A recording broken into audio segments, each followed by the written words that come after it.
All right. Let's see if that worked.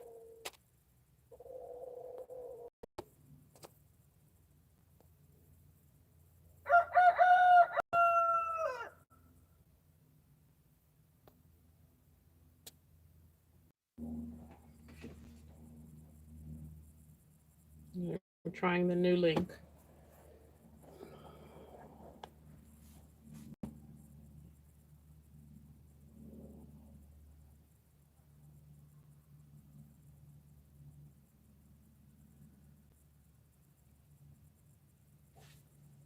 All right, so there's one person on. I'm just trying to see if the link on Facebook is working before I get started. We may have some people tuning in. Um,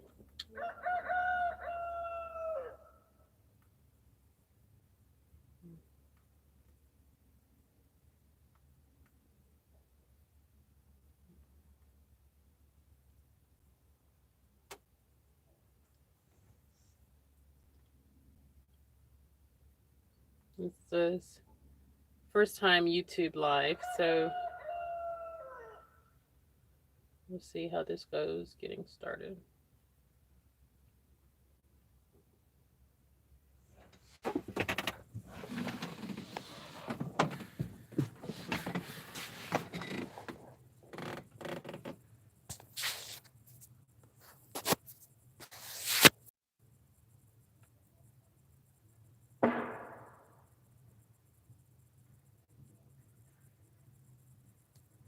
Well, I may as well walk around and pull some weeds while we wait.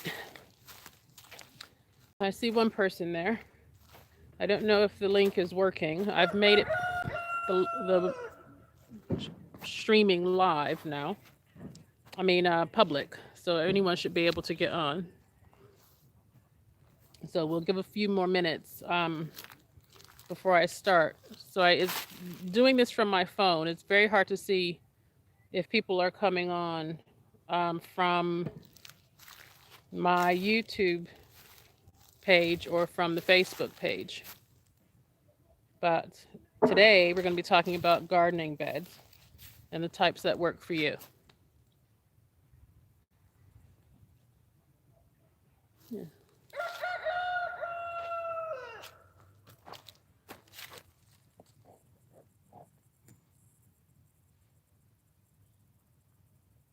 Hello.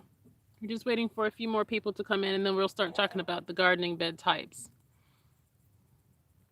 And someone tell me if the Facebook link is working. Finally working for you. Good. Yeah, I see people starting to come on now. So the link must be working. All right, we'll give another minute and a half and then I'll start. In the meantime, I'm going to pull some more of these weeds from my garlic.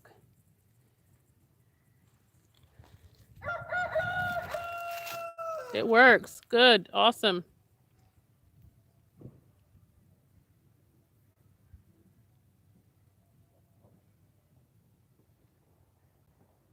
I don't know with the live stream, the little person icon goes from 0 and then it goes up and down. I'm assuming that's the people that are on, but I can't really tell and I don't know if there's a delay.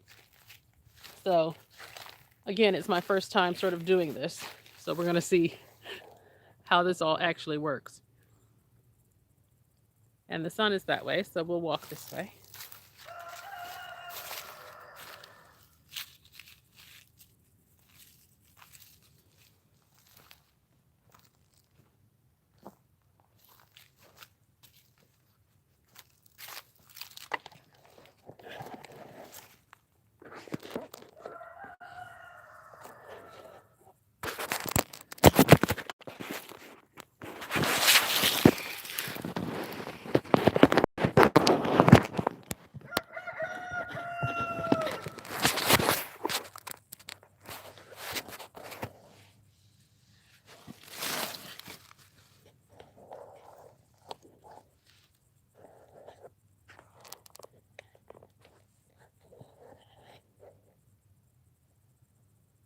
Right. Okay. So I'm just going to start. I don't know if I'm hoping the links are working properly.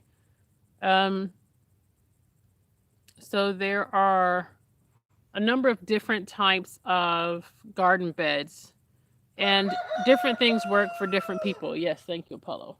Different types work for different people. There are pros and cons to them all. So, what I want to talk about is a few of the types that we have here in our garden and what the pros and cons of those types might be. So, this first one, I'm going to bring this down here. This first one that I built is your typical raised garden bed, meaning that it's up off the ground. The soil that you're planting in is for me it's a mix that I put together myself, but you can use a typical raised garden bed mix.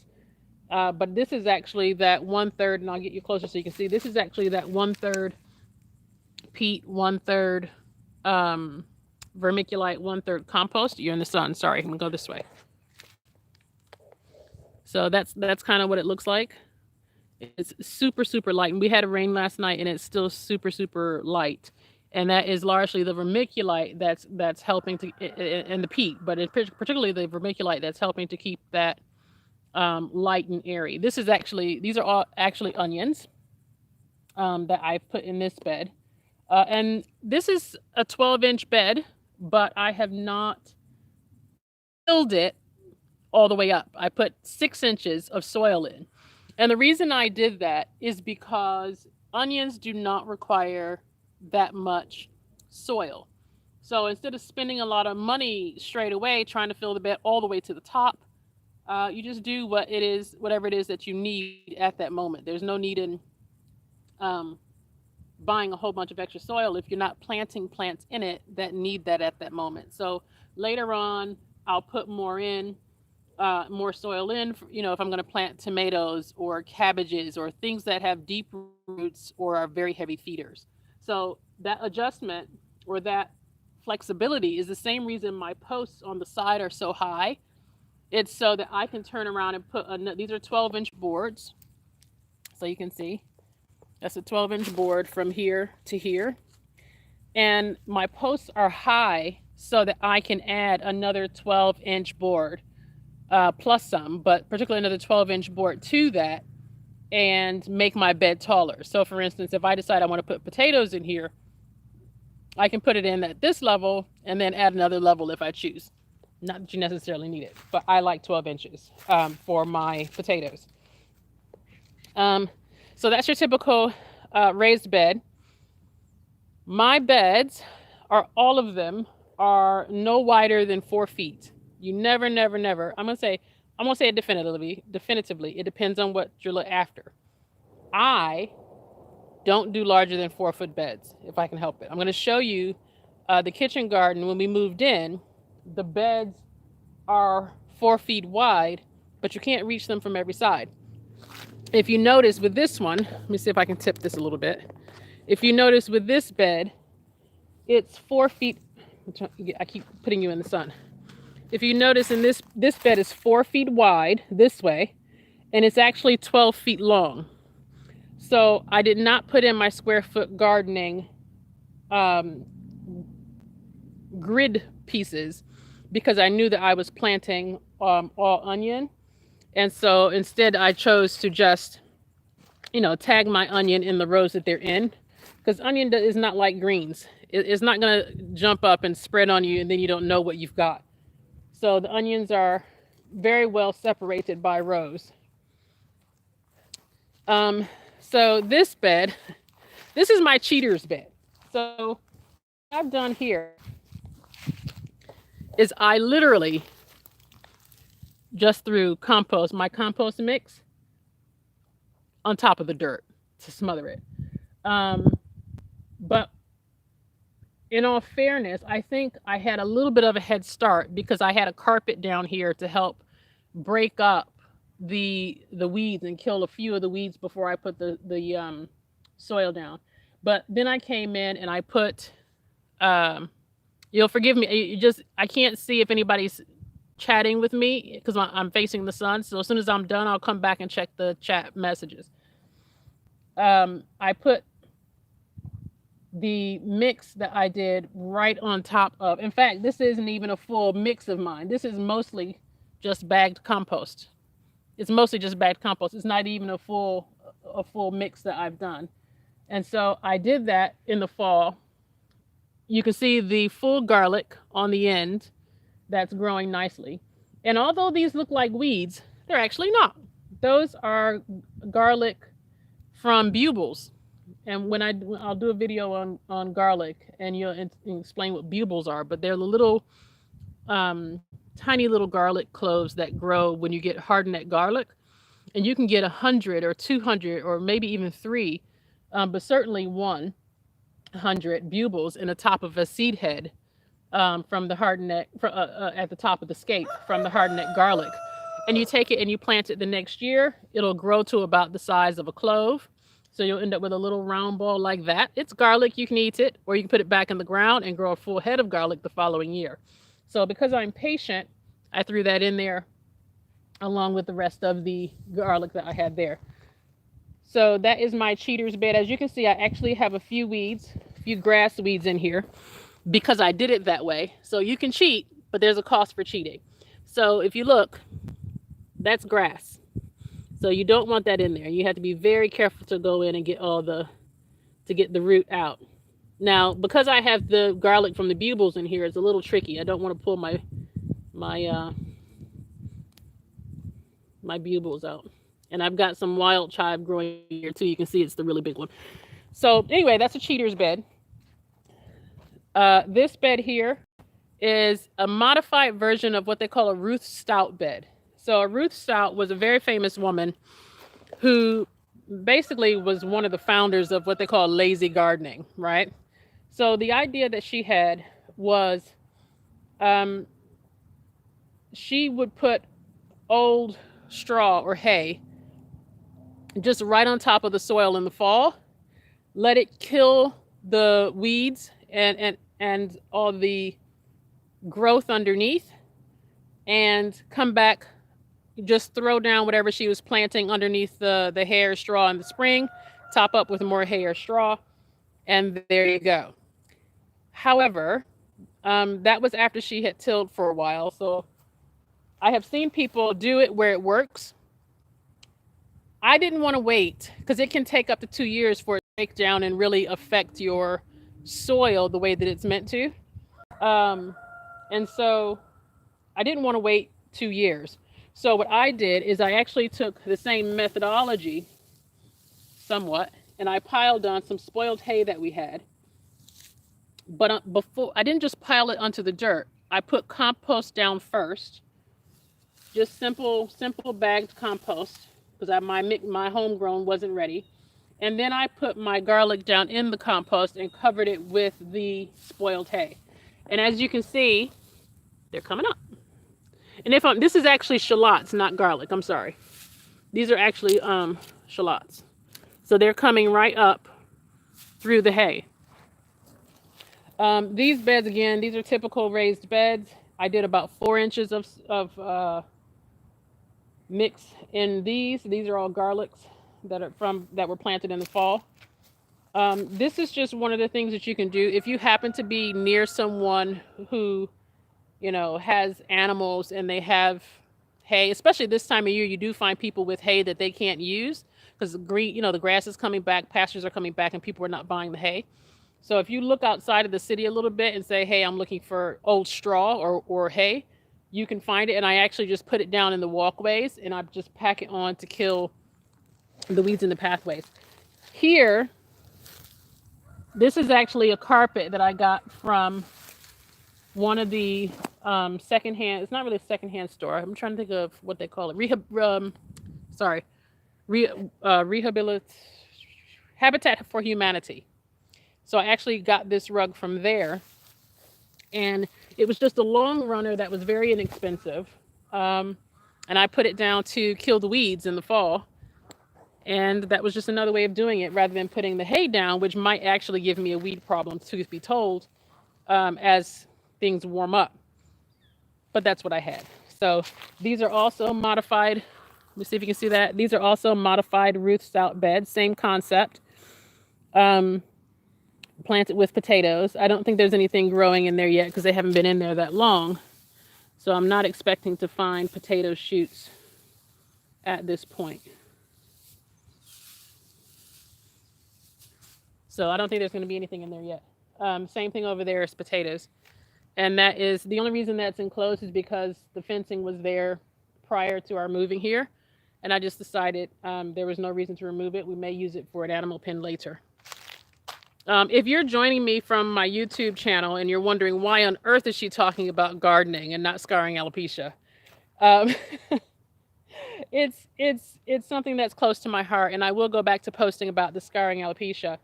But there's been so much happening right now, and a lot of people were asking me about planting, and so I thought I'd do this one. And I do need to upload all the videos that I've done on scarring alopecia. I have done them. I just haven't had the time to upload them. So hopefully I can do that soon.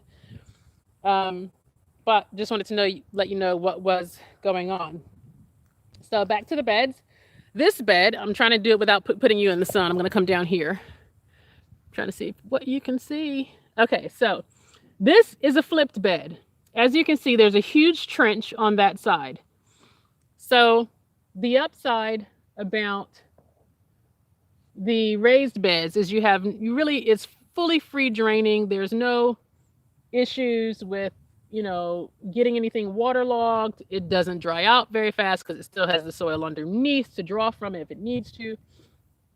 The downsides about that, I really can't think of one other than having to bend down. So if you have issues bending over, or you're putting a bed in for someone who has issues bending over, then you're going to need to raise that bed off the ground, which means putting a piece of plywood on the bottom, as well as legs. And I don't think I did video of my build for my grandmother.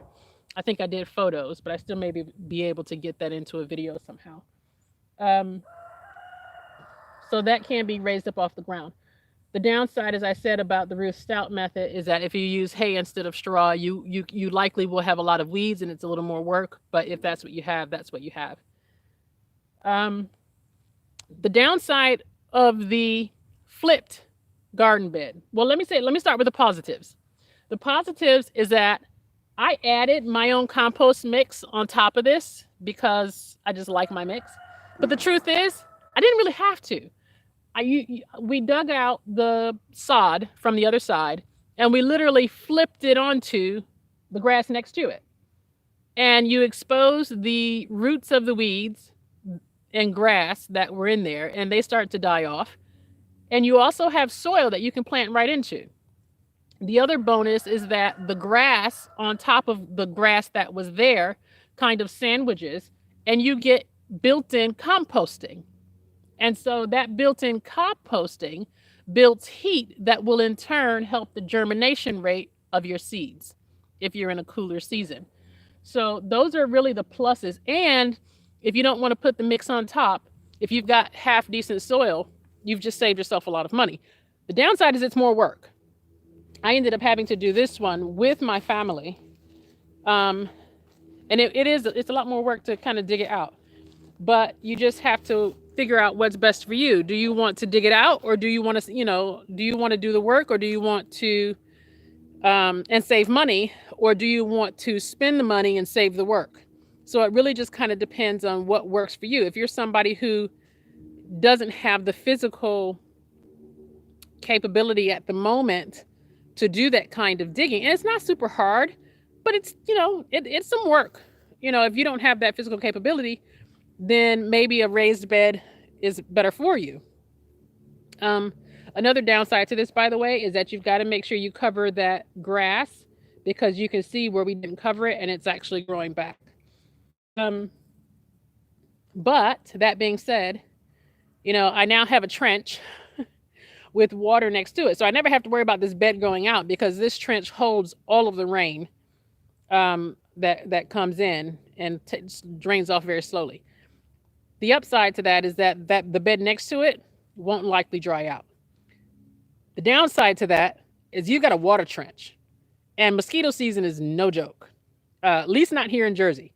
So that is not something I'm keen on. In fact, I think I'm looking at little mosquito eggs and bugs starting now, even though it's drying.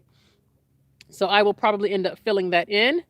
Um, but I also thought about planting rice there, right? You know, depending on what type of rice you're growing, it likes water. Why not give it a try? So I haven't figured out what I'm going to do with that one yet. Um, but I got one more bed to show you. Sorry about the sun. I keep turning you that direction. I'll get better at this, I promise. I have to put my fence up because I have chickens, and chickens destroy gardens. It's great that they love greenery and all that good stuff, but they will tear your garden up. And the truth is, geese and ducks are better than chickens, but they'll eat all your vegetables. So I had to do that as well. I want to show you the garden beds that were here when we moved here. And you might say, why on earth would you start the ones in the back when you've got all this space inside? But there's a method to the madness. We have a lot of deer. So what I'm doing is I'm trying to move all of the food that I think deer are less likely, nothing's guaranteed with deer, but less likely to bother out behind the main kitchen garden, behind this structure. This is a 6 foot, 7 foot fence. Oh goodness, we've had some pieces fall off. It's a 7 foot fence with chicken wire. So deer are not going to get in here. So I'm putting all the food in here that I think they're going to take. And I'm bordering it with onion. Here's the thing about in here. This is what my square foot garden grid looks like. So I literally take these beds are 4 foot wide, and this section there, the sections are about 8 feet long. Here's the problem with building a bed that you cannot get all the way around. So the 4 foot beds out there, I can walk around and I can reach every side and the middle of that bed. Any more than 4 feet, really 3 feet if you're short, but any more than 4 feet and you cannot reach the middle of your bed. So this is a 4 foot bed, but I can't get to that corner without stepping on the soil. So quite often, either nothing gets planted back there, or it needs to be a perennial that I don't have to get to, or Brussels sprouts, which are going to be all season long, and by the time they're ready to pick, everything in front of it is gone. So really think about that when you're building your beds. Try not to build it more than 4 feet wide, and only 4 feet if you can reach it from all 4 sides. Otherwise, you're not going to be able to reach what's in the middle of your bed without stepping on your soil. And you really, really want to try not to step on your soil because that compacts it. And you don't want to do that if you can help it. So, you know, again, I'm still in cleanup mode. But these beds, for instance, they're like, I think they're 10 by 7 or something like that. And I literally was in here, you know, at one point I came in and did a lot of the weeding in some of the beds. And 2 days later, a lot of it was back. And that is because I let weeds go to seed. And I'm going to show you what that looks like. When I came in here and saw flowers in the weeds, I just started snatching them out as fast as I can. So if you look around and you see, and it's a little bit off the bed subject, but it is, but it's not. If you see weeds and they have flowers, get them out as fast as you can. Take it from the root, snatch it out. Because the whole point of flowers on a plant is to produce seed and to bring in pollinators. So for every weed that has a flower, you know, all of those little beautiful, you know, flowers are going to produce seeds. You can get 100 seeds from one weed. And then before you know it, your garden is full of weeds. So yes, it takes a little bit of work, you know, to go out every so often and pull it. And it takes more work for me, honestly, in here because I can't reach it from all 4 sides. And it's much harder to reach the back of that bed, or certainly the middle of this one. I mean, it's beautiful length, you know, 10 feet, but I can't get to the middle of that. So what I end up doing is planting my herbs going across it. So you can see the thyme and the sorrel has survived. And I have to see what this is, so that I don't have to reach in there very often. So if you're in a situation where your beds prevent you from reaching in, put stuff in the back that you are not going to need to get to until the stuff in front of it has been harvested. So I'm going to now sit in the car out of the sun so I can actually see your messages and answer any questions you might have. I didn't want to make this super long live thing, but I mostly want to be able to show you the possibilities and to answer questions. So I'm going to get out of the sun so I can see and answer whatever questions you might have. Okay, now I can see. Let's go to live chat. What are the cons with raising beds? You mean not having a raised bed? It depends on your soil. So for instance, if you manage your weeds, there really isn't a con, in my opinion, if you've got good soil. I'm getting ready to plant in my actual dirt, which will be a first for me, truth be told, because I was in the suburbs for 11 years. I always did raised beds, and now I'm getting ready to plant in the ground, and it's like I'm going in circles. Like, how do I want to do this? It's not knowing how, but it's a new thing. There's no cons to it unless you have poor soil. So we are on I'm trying to think of what they call it. You get a few inches of topsoil here, and then you hit shale. And so because of that, a lot of people build up they do long, even if they're on the ground, they do long raised beds. So if you have a sandy loam soil, which is a bit like what I just showed you, where when it's dry, it kind of falls apart, and when it's damp, it holds together like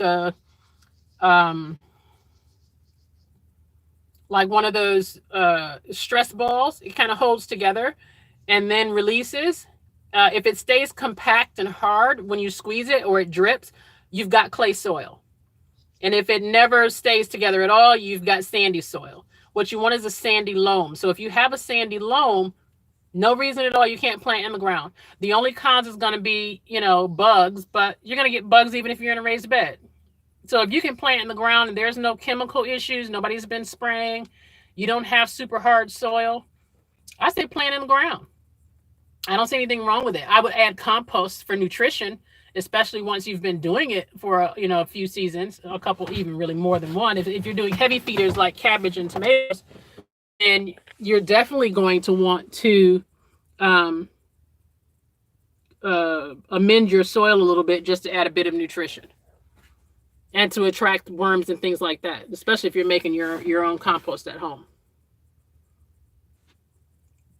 So I hope that answered the question.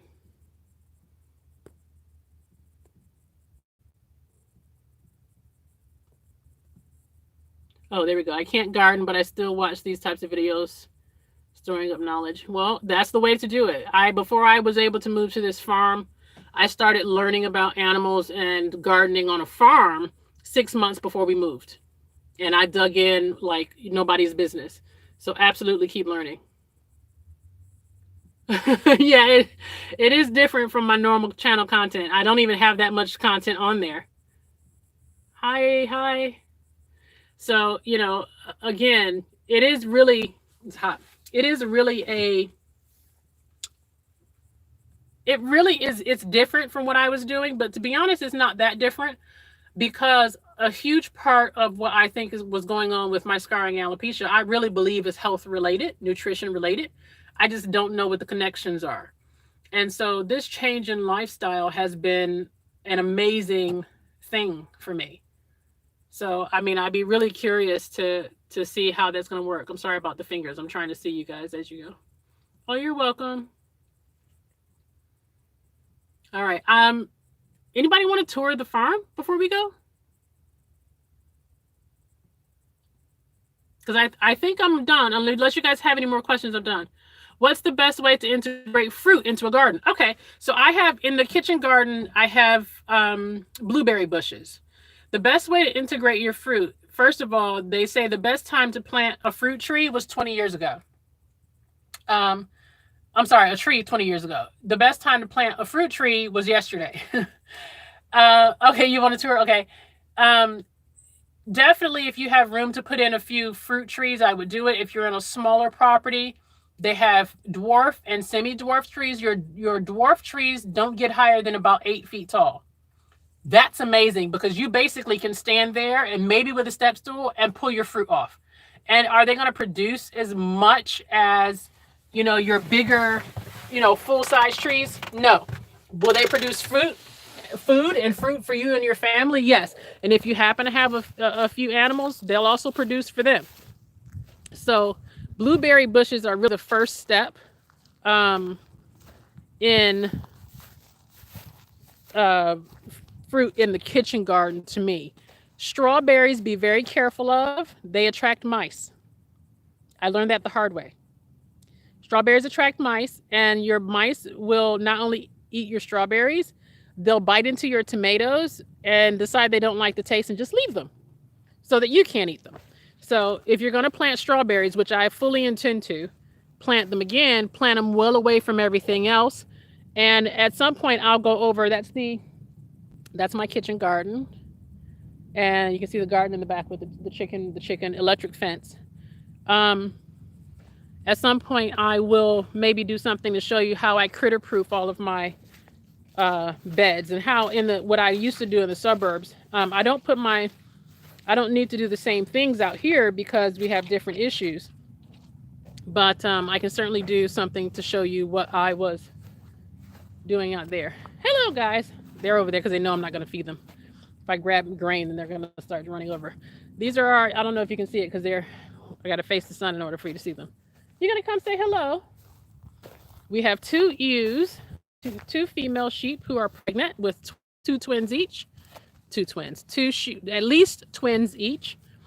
And we have 2 rams that we've borrowed from our breeder to get them pregnant. They'll be going home soon. And we've got 2 donkeys. Make critter proofing the next video? Yeah, I can do that. Absolutely. So there are Sandy, you're not going to say hello? They normally come running to the fence. I think they're wondering like, what is this in my hand? But I haven't got a bug. Let me see if they'll come over if I look like I have grain.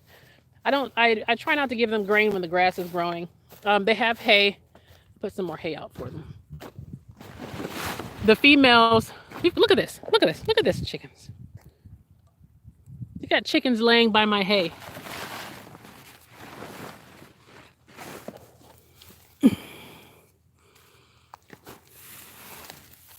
There we go. Here they come. I have something of interest at this point. That's Sandy running.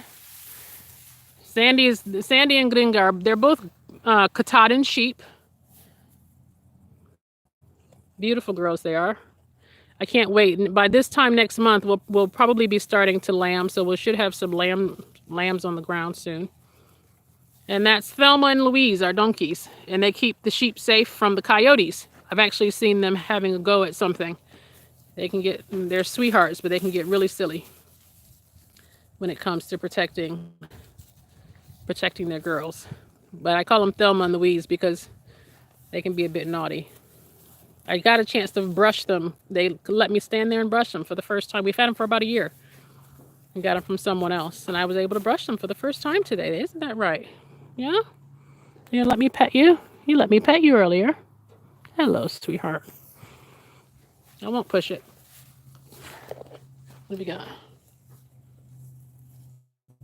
Well, they're not mules. So donkeys are a cross between a mule and a horse. So, a little different, but yes, they absolutely are guard animal. They cannot stand canines. So they're not going to protect your chickens from, raccoons and such. But yes, that's the only purpose they have for us here on the farm. Other than manure, they make fantastic manure for our compost. But yeah, that's the only reason. You could technically, put a bridle and saddle. We had bridles on them and we just decided to take them off. But you could, I'm sure people do have them for riding. I don't do that. I let them do what they do and protect the herd. And we're getting some more lambs, which means that they'll have more of a job to do. So yeah, that's the only purpose that they have for us. Otherwise, I let them do what they do and enjoy life and run. They're gonna go out to this big field. This big field. We actually, you see, the guys are out here somewhere fixing fences. But this fence will be done being fixed today on this field, and they will go out. Yep, no worries. They will go out into this big field if he's done with the fencing today. These are chicken tractors that I made. This is a cattle paddle one. I've got videos on these, which I should put up. But these are chicken tractors that I made to move my chickens on pasture, so that they have plenty of fresh grass every day. My meat birds, not my regular hens. I'll take you over there. That's Apollo. Say hello, Apollo. He follows me around like a little puppy. He's a bit lonely because the other chickens haven't accepted him yet. So that one's made with cattle panel. These are John Siskovich style tractors, which I made. My nephew made one for me and I made the other. And I just retrofitted them with roosting bars for layers because I really want them to be on grass. These have been here for the winter. So that's why they're filled with bedding. And the hay bales were stacked up against it to keep the birds warm in the winter before we got the big coop, big mobile coop. So they were in here with the hay stacked up on the bedding. So what's going to happen is these will actually become garden beds. So I'm going to move these tractors, put the wheels back on the back, and roll them out to the pasture over there, way on the other side where the meat birds will go, and then all the new chickens and stuff will go. And then these beds I'm going to let compost down. I'll put more compost on top and maybe boards around the side like a regular garden bed. Those are about 6 by 10. 6 by 10 spaces. And those will be 6 by 10 garden beds. And the spoiled hay I'll put in the compost. Where to go? So this area here, I need to do some cleanup. This area here is the one I was saying I'm going to start doing in ground. So the chickens, my regular layer chickens, once we got the big mobile coop, we parked it here. We had been moving it every day, and then we parked it here for the winter.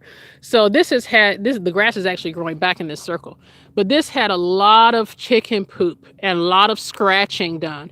And so that nitrogen, I think I want to use to plant onions, because people say, oh, not too much, nitrogen, but nitrogen produces leaf growth, and that leaf growth is actually what determines the size of your onion. So quite the opposite. He's digging in the peat because I just put peat down there because I wasn't sure how I wanted to go about it. But that's where I'm going to be planting another set of onions. And then way over there is another compost pile structure that I'm starting to build. And I've got a small compost structure over there. And that's just the shed with a pile of wood chips behind, and old bedding, which also goes into the compost, and old leaves. And we've got our ducks who are quacking, which means they probably need water. Only one of our harlequins are out here. Yes, I know they have water. So the thing about ducks is that, ducks are messy. The reason that I normally let them free range, but the reason they're not free ranging at the moment, so this is a silver harlequin. We've got our male silver harlequin in the back and our female here. There are 2 more of her who are nesting on nests inside. So, and the pecans have not, they just haven't had an interest in being mummies. But what happens is if I let them all out in the morning, they will all come running out and the mommy will forget to go back to her nest. So, and because she's a first-year new mom, you kind of have to help them a little bit if you actually want any production. She's lost several eggs from being kicked out by other ducks and by herself. So let me see if I can get a picture of her for you. I'm gonna let them out so they can run because it's quite late in the day now. Come on. Once they realize it's open, they'll come out. Here she comes.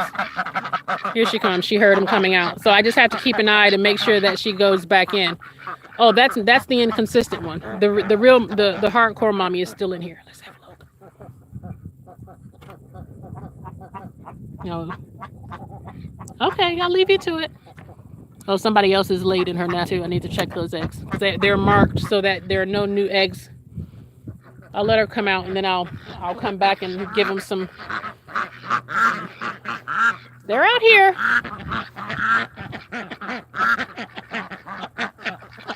It's so funny because she's been sitting so much. She's actually gotten really big because she's not been out running with the rest.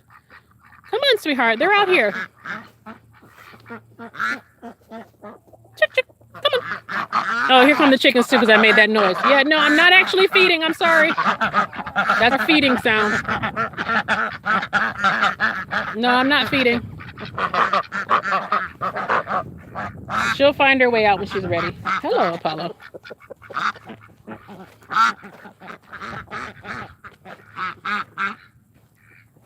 I should have taken the ATV actually instead of walking, but that's okay.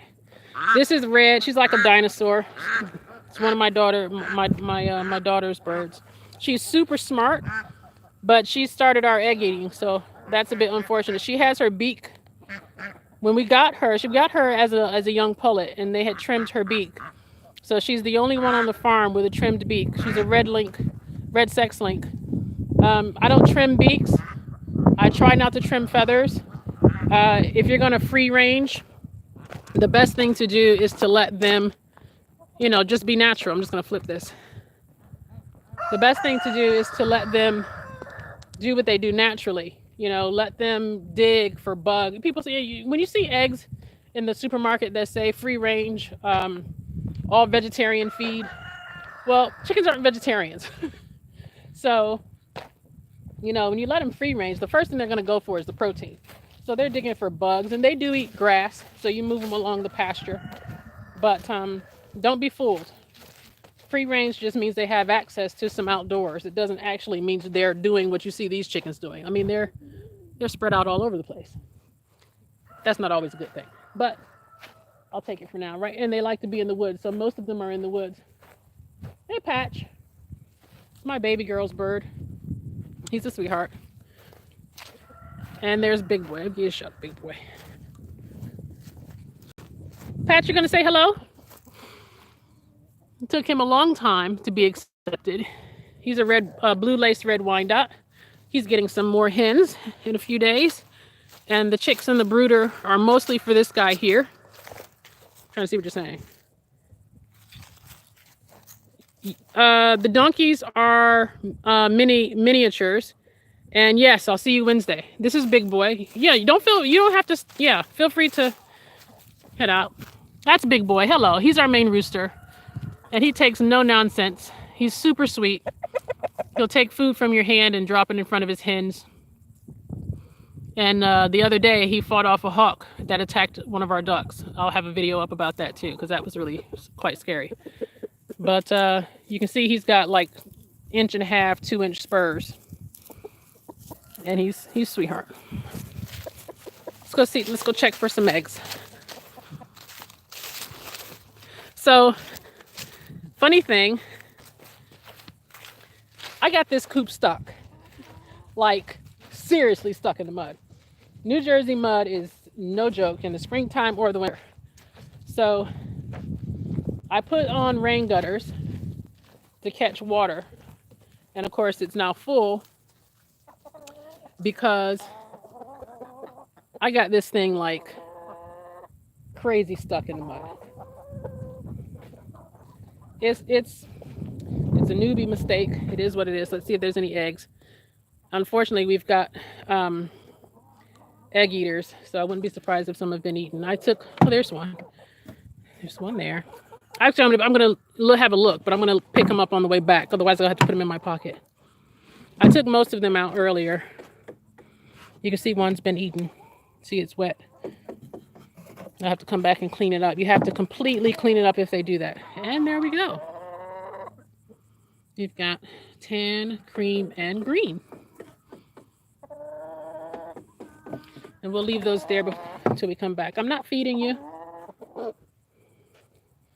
and we'll go see the geese. So are any of you thinking about homesteading, or are you just into gardening? I'd love to know. This homesteading thing is it is going to get loud when we go over by these geese. Yes, egg eaters. Chickens will eat eggs. So what happens is if they get bored, or if they just happen to come across them, they will peck the shell. And once they realize that the shell is good calcium for them, especially the females, you can actually take the eggshell and crack it up, dry it thoroughly, and crush it and feed it back to them. It's actually very good for them. I don't do that because it bothers me, but a lot of people do. But the problem is once they discover the protein in the yolk and the white, but particularly the yolk, it is a very bad habit to break, to try to break. And the others will pick up that habit quite quickly. So what we're doing to help break that habit is checking the coop several times a day for eggs, trying to make sure we get them out in the morning in a decent time. I'm going to probably put an automatic door on that coop. And you can also, we use golf balls. We put the golf balls in the nesting boxes so that it deters, and fake eggs. It kind of deters them from thinking that, the eggs are always going to be there and always going to provide that kind of nutrient dense food. Just like, pasture raised eggs are incredibly nutrient dense for us, it's the same for them. So once they discover that, it becomes a really bad habit. And some people, there are people who have had to call and take and harvest, process, kill, whatever you want to call it, or get rid of their entire flock because the habit has gotten so bad. So we're not there, but I am going to eventually split them up. I just love this picture. I just love watching them go across the field like that. I just think it's beautiful. But yeah, we're going to separate them and give them more to do. And here are the geese. We've got a half-acre pond over there. We've got a pair of wild geese that come back. I want to show you because he's probably going to walk away. They come back every year. And this is the male. This is the male. Yes, egg eaters. This is the male, and his female is actually on that little island over there on the other side, nesting. And he never goes so close that you might find his mate, but he's always watching. They don't like the chickens being so close.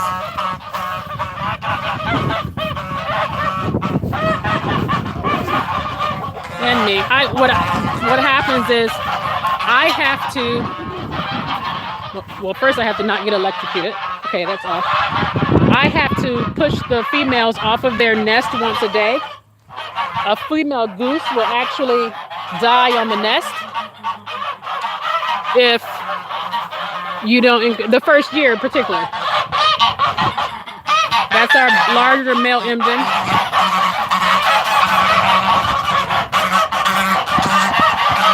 I know it's noisy. I'm gonna try to let them calm down before I talk to you. They actually get quiet when I sing, but that might kill your ears because I sound like a frog in heat.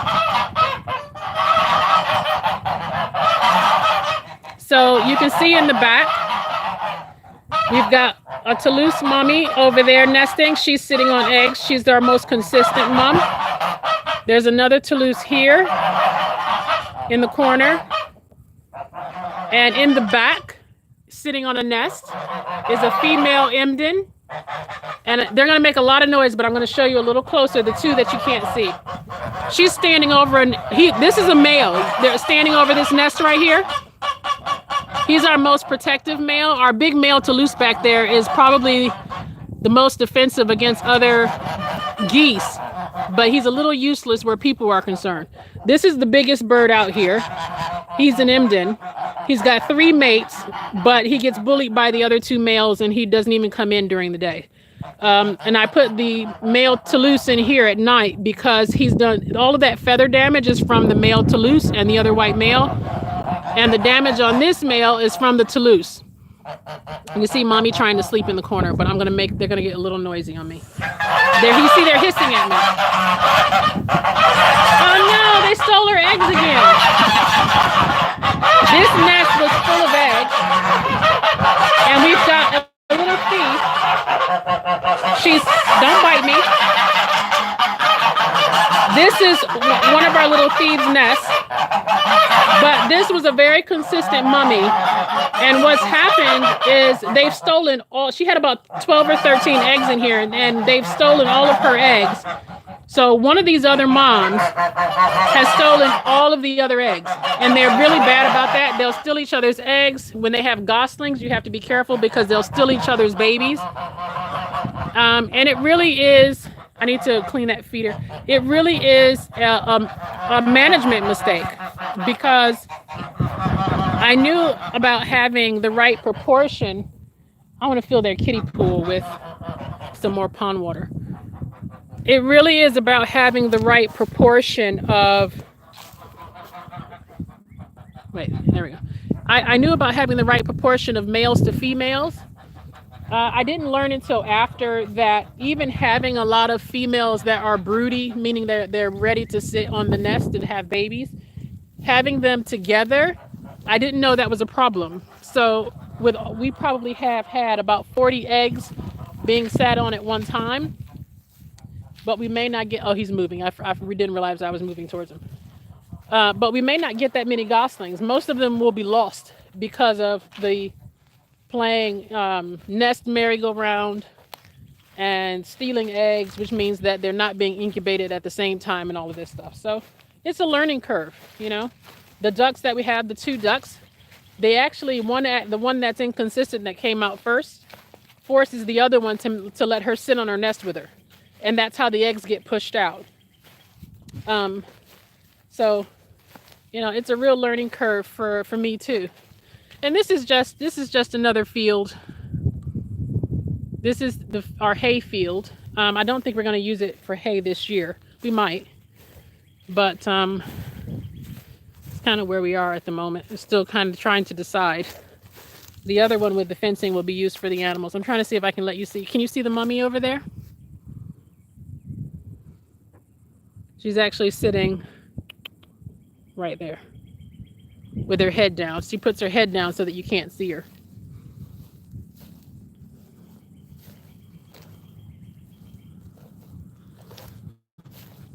The algae is built on the edge of the pond. It's something else that's a learning curve that I'm still figuring out what to do.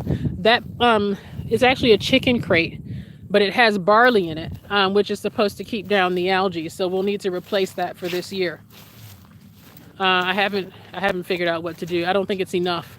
I don't know if we need to put more barley in or do something different, but I certainly don't want to. We're trying not to pay for aeration, which is what someone suggested, but I don't know enough to know whether we need aeration or whether that's just a pay me money kind of thing.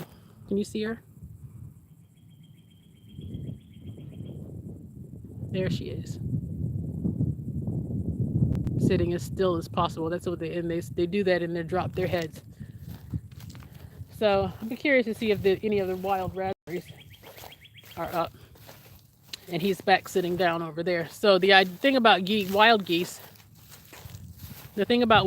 is they mate for life. Wish humans knew how to do that. But wild geese absolutely mate for life. And they're monogamous their whole life. If one of them gets sick, the other one will either stay till they die or they get well and leave with them. And if you try to introduce, even with domestic geese, if they lose one and you try to introduce another one straight away, they won't take to it. So it's a very interesting thing to watch. We've wild raspberries leafing out. They're not up yet. Can't wait for that. That's a lot of fun. So I think we're largely done. I don't think anybody wants to go for a stroll in the woods. But please do, if you have questions that you think of later on about raised beds or anything else. I missed that. Master Gardening, Junior Master Gardening class at Texas A&M. Oh yeah, I did the same thing. The Master Gardener classes are a fantastic way to learn a lot. Even if you don't intend to ever use the whole master gardener labeling, there's so much information that's available to you that it's just amazing, especially for the price, depending on where you go. But it's just an incredible experience to really go through that. No, I think that's fantastic. And if you can get them to do a junior master gardener class where they're learning young, few things better. I think learning to grow, even if you don't ever decide to grow your own food, knowing how to do it is priceless, because it's not, and it doesn't have to be a big to do. You don't have to do what I'm doing. You don't have to have some huge great garden. You can have a little window box. And in the situation that we're in right now, you don't want to run out and panic. And like right now, there's a run on chickens. People are buying chicks. And it's like, big boy chicken chasing females. That's great that you want chickens, but let me just tell you something. Chickens ain't going to save you on eggs. Because you got to feed those bad boys. So, unless you come up with it, there are people who feed their chickens without any grain at all. They know how to do it by compost systems and scraps, and they get, they might get stuff from restaurants and grocery stores, but they have to be fed. So it's the same thing with a garden. Don't panic in this particular crisis and go and try to put in 1,000 square foot garden and you've never put your hands in the dirt. You're setting yourself up. So even though you want to get a garden started right now, and you really should, I don't think you want to be smart about it. So don't go and spend a huge amount of money putting in a massive amount of square footage if you're just starting out. Because not only are you going to overwhelm yourself, but you're going to overwhelm yourself to the point of not wanting to do it at all. And then you come out of the crisis and you're like, whew, that was over. I am so done. And that's not good either, because the whole point of putting it in is to have some level of sustainability and self-reliance in a way to be able to feed your family at least a little bit, without having to rely on grocery stores and stuff. And we're really seeing how fragile that system is right now. Even being on the farm, like my daughter's been trying to get me, she's been trying to get us to buy a dairy cow for, a year. I'm not ready to milk anything. I'm not going to panic now and run out and get a dairy cow and act like I know what I'm doing. I might get a dairy cow, but it won't be because I'm panicking. So don't panic. Take your time, plan it out, be smart, maybe do it with somebody. And do it together. Somebody in your house. Am I too late to plant greens? No, you're not. Greens are a fantastic thing to plant. Well, it depends on where you are. Where are you? If you are in if you're south, you might be a little late for greens, depending on your zone. Some things you can still plant greens-wise. Kale will keep all. I'm trying to see where this person is. Oh, you're in Michigan. Oh, I didn't realize who that was asking. No, no, you're fine for planting greens right now, because Michigan, you're in zone 6. That you're perfectly fine. Hello, guys. Yeah, see, the mom went back in. She's not there anymore. Good mama. She's still over there. She hasn't gone in. You're fine for planting greens. Kale will keep pretty much all summer. Collard and turnip really will kind of keep too. Mustard doesn't tend to be able to handle the heat. Come on, darling, you trying to still find your way out? Huh? Mustard doesn't tend to keep in the heat, but collards, turnips, and especially kale will usually keep in the summer heat. And you can also use a little shade cloth to help keep some of the sun off of your greens. Lettuce is fine. That'll grow all year. When you put it in succession. Maybe plant some every 2 weeks, same as your carrots, so that it continues to grow. As the heat comes in, yes, it's going to bolt a little faster, but you'll still have a succession of growing plants if you plant some in every 2 weeks. I'm thinking I might actually do every week, considering what's going on. I'm actually planting a little extra. Um, for I've got two neighbors who are doctors, and they're doctors and they're out on the front lines, and I can't do what they're doing, but I can help to provide. Oh, why are they fighting? Oh, she chased them off. The ducks are fighting. You rarely see a female fighting with a male duck. That's very unusual. He must have tried to. She must belong to the other guy. The female ducks are hilarious. Their no is very clear. Um, but yeah, I would use a little shade cloth or something. You're fine for greens. Absolutely. In fact, the Brussels sprouts won't even be ready until November. So if you like, I don't like store-bought Brussels sprouts, but I will eat my own all day, especially sauteed with some boiled potatoes and butter. So that's my take on that. All right. Any last questions?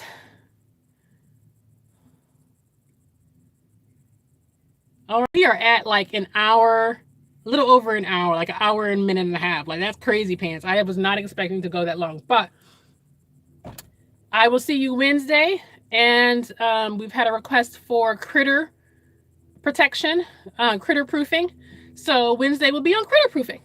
If you have any questions, let me know. If there's something in particular about critter proofing that you want to see, do let me know. And please go on and subscribe to the channel. This is a brand new channel. Oh, no. This is not this one. I'm getting up a new gardening channel, but you have to have 1,000 subscribers to stream live. I don't know why, but I want to try to move over to that channel. It literally is called Gardening for Life, so that I can keep this channel for the Scarring Alopecia. So I will try to link that in the comments below or on my next link on Facebook. So if there's no more questions, have a wonderful, blessed day. This is a fantastic afternoon. It's beautiful outside. I'm going to go plant and clean up the rest of this garden. It's going to take me a little while to clean this up, but I'm going to go and do that. Look at that. That's shallot growing right there. That's doing quite well. Has some weeding to do, but that's awesome. All right. Have an awesome day. Blessed day. And don't forget to live life full out. And please stay safe.